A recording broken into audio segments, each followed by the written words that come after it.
rebonjour Marc, vous nous avez fait l'honneur d'être un de nos grands intervenants sur ce web café d'aujourd'hui consacré à l'industrie automobile. Est-ce que vous pouvez en quelques mots vous présenter et vous présenter l'entreprise Schaeffler?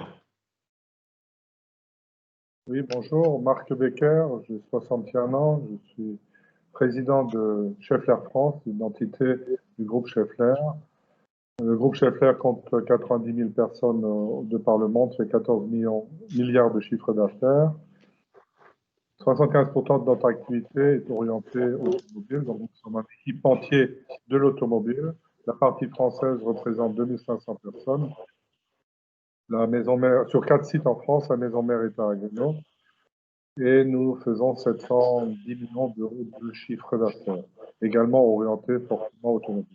Par ailleurs, je suis également président du pôle véhicule du futur, qui permet également d'avoir une vue plus large quant à l'évolution de l'industrie automobile en France et dans le monde. Merci Marc. Alors le thème de notre web café du jour, c'était l'automobile et cette automobile, ce secteur automobile et la place du véhicule du futur dans la relance de ce secteur automobile. Pour vous, les deux grands enseignements, les deux grandes idées que vous retenez ou que vous voulez mettre en avant à l'issue de ce web café?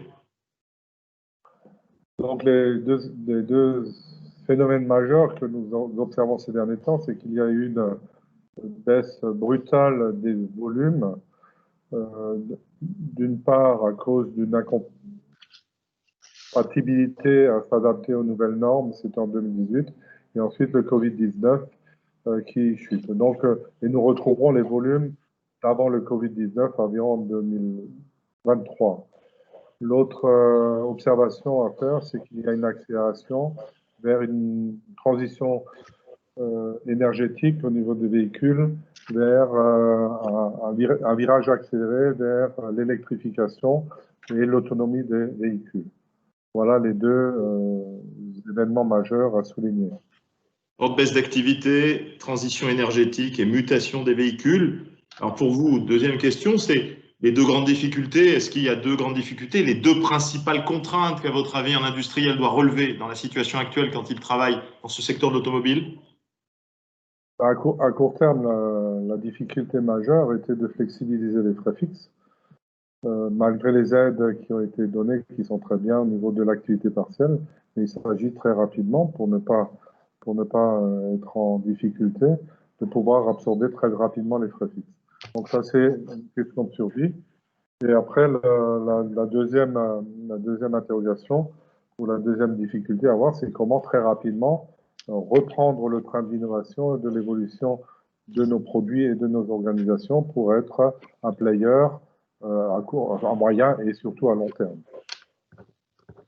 À l'issue de ce web café très riche, s'il y a un message, une idée que vous voudriez faire connaître à vos pairs industriels, quelle serait-elle?